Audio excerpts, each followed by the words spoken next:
Alright, we have a new Patreon request video. This one is for Ramon Tavarez. I'm sorry if I mispronounced that name. And I'm also sorry for the wait. He's been waiting for this video for a long time, for like maybe 2 months, but I've been really sick.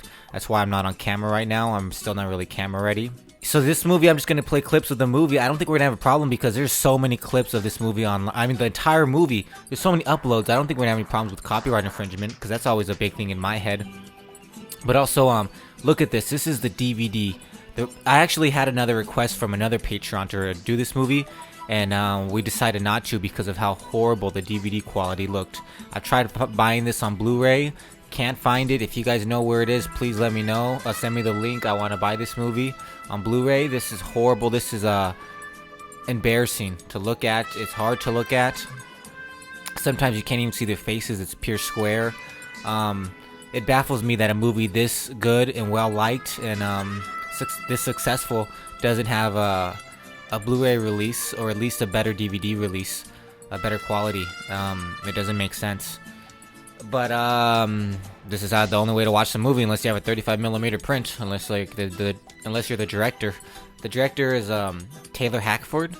He directed what's that movie, The Devil's Advocate, with Keanu Reeves and Al Pacino. He's a white guy. I remember watching the making of this and I was like, oh, that's cool. He was just from this neighborhood and he wanted to make a movie, like he knew these people, but he's just a white guy. I just thought it was cool. Okay, so I saw this movie in 10th grade.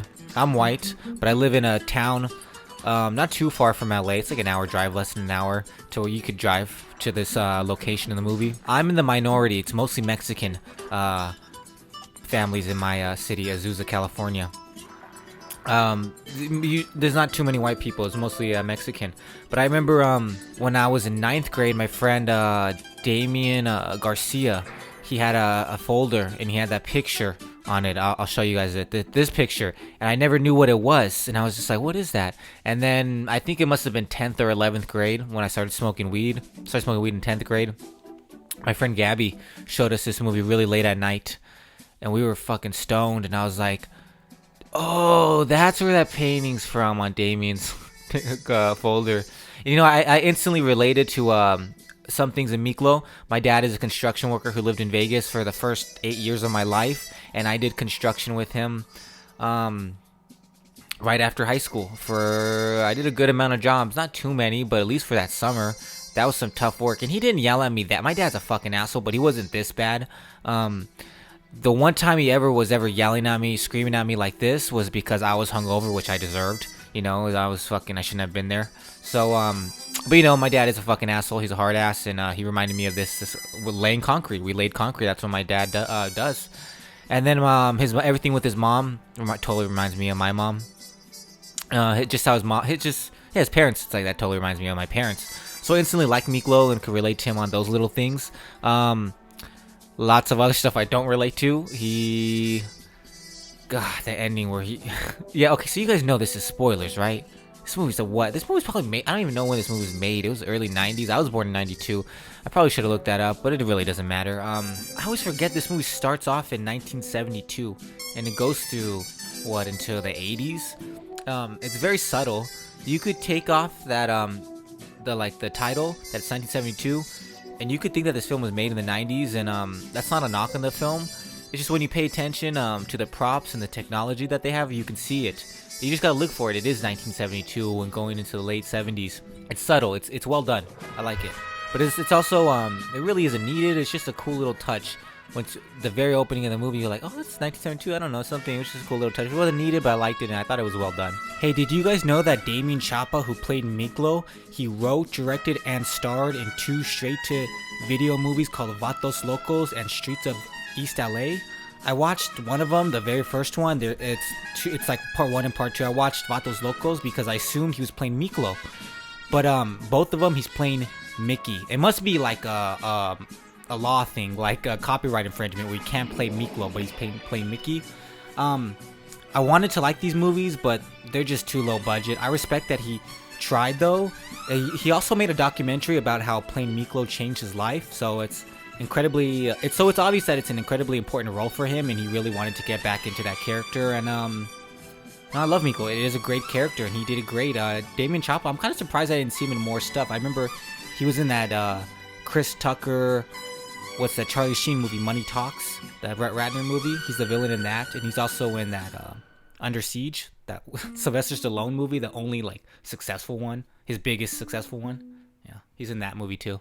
So Danny Trejo's in this movie, not a big part, but he's in it. You see him, and he gets some lines.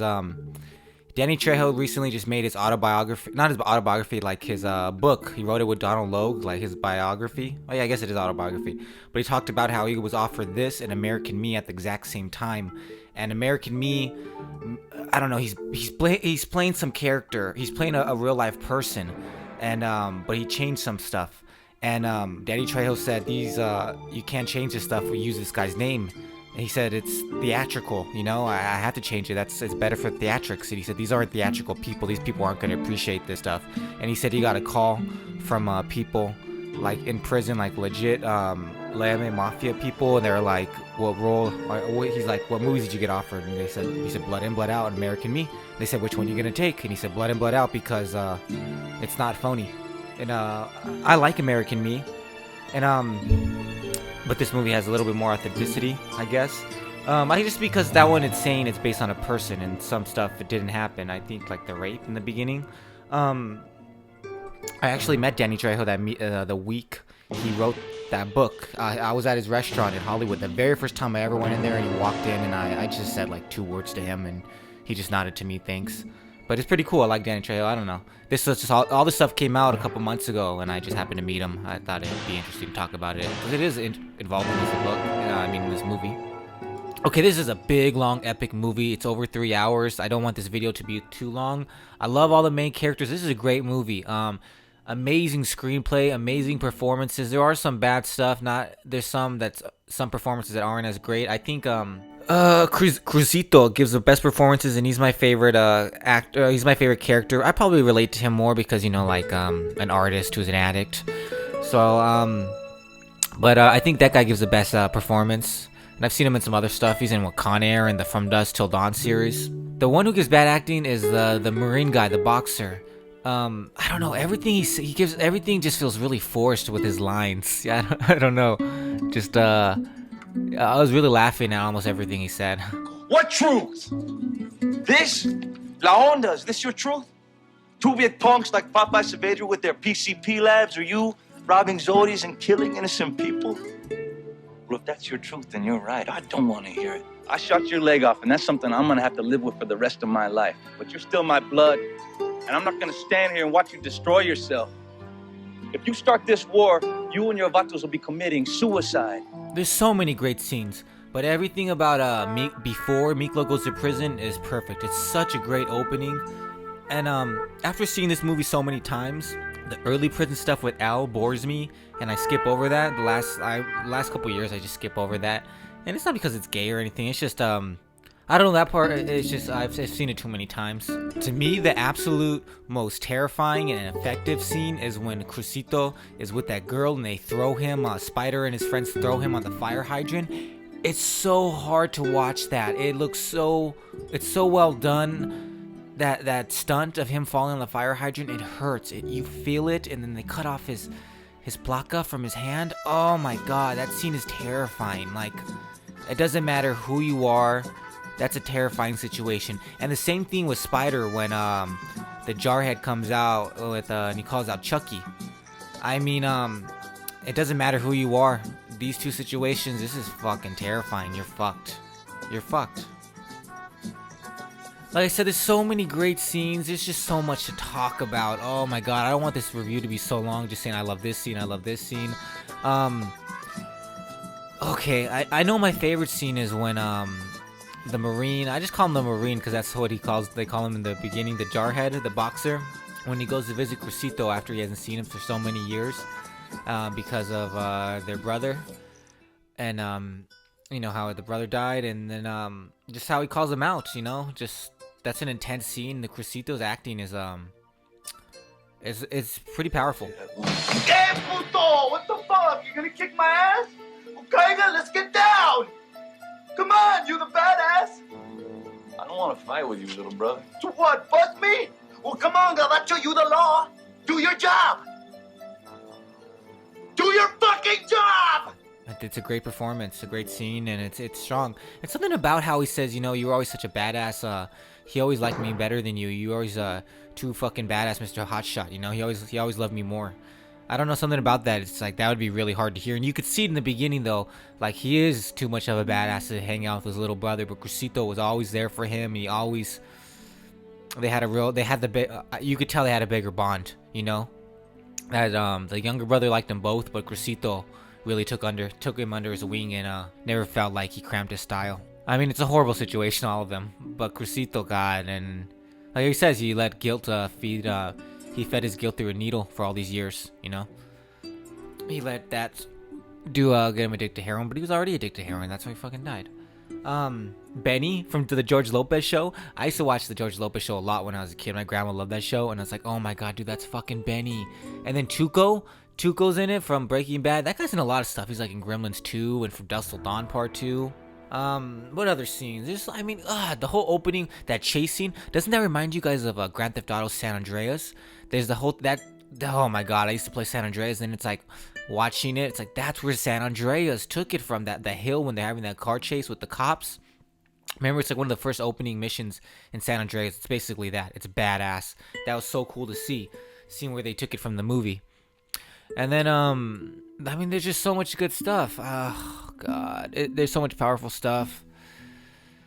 It's an intense movie. It's an epic movie. It's an epic movie. Oh, there's one. I want to talk about the overdubbing in this movie. Jesus Christ, some of the overdubbing is insanely horrible. Especially the guy who wants to, the guy from Speed, the one who wants to rape Miklo in the beginning. Hey, why not take it out in trade? You always like Tinkerbell. She's fine. You bet cash, you lose cash, you pay cash. Pimp mobile, soon. Or I'll have to hire Red Ryder here and his AV boys To cut some fat off that tongue of yours. Or maybe you'd like to swap for some of that tender white meat. You can pay your bets with that. Suave, Al. I'll pay you what I owe, but don't try scaring me with your AV insurance policy, because remember, I got a policy with Ryder too. Some of his stuff, I'm pretty sure it's not him voicing over it. I don't even think it's a Mexican guy. It sounds white. Who the fuck is overdubbing him? Sometimes I've heard some crazy stories of actors saying when they couldn't be found, the people they find. I mean, you watch like TV movies with like a lot of cussing. It's like, oh my god, who did they get? Like, yeah, Scarface. Like, you watch Scarface on TV. They're not gonna get Al Pacino to overdub it. It's gonna get some other random guy. Yeah, the overdubbing in this movie is pretty crazy, intense, and bad at certain moments, but not nearly as bad as the DVD quality. Overall, that's what I want you guys to take over this from this video, is that this movie needs a Blu-ray release. It needs better quality. You guys know I'm a stickler for DVD, video, Blu-ray, 4K quality. I'm not even gonna get into all that, but this is embarrassing. Come on, this movie deserves better. The people who made this movie deserve better, and I love this movie. I think it's an epic movie.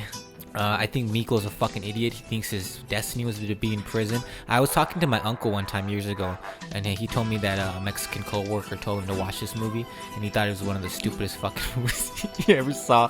He thought Miklo was a fucking retard. I just thought it was so funny. I always think that shit is so funny. Every time I watch this movie, I think about my uncle being like, God, that guy's a fucking retard showing me this movie. And I mean, what else can I say about the ending other than it's perfect? It's a perfect ending. Them looking at that drawing of them, or the painting, and talking about how it all started from that night with Spider, and how I don't know, there's heavy themes of this movie. Yeah, like family and blood. I just also think about fate. Fate, and what's your destiny?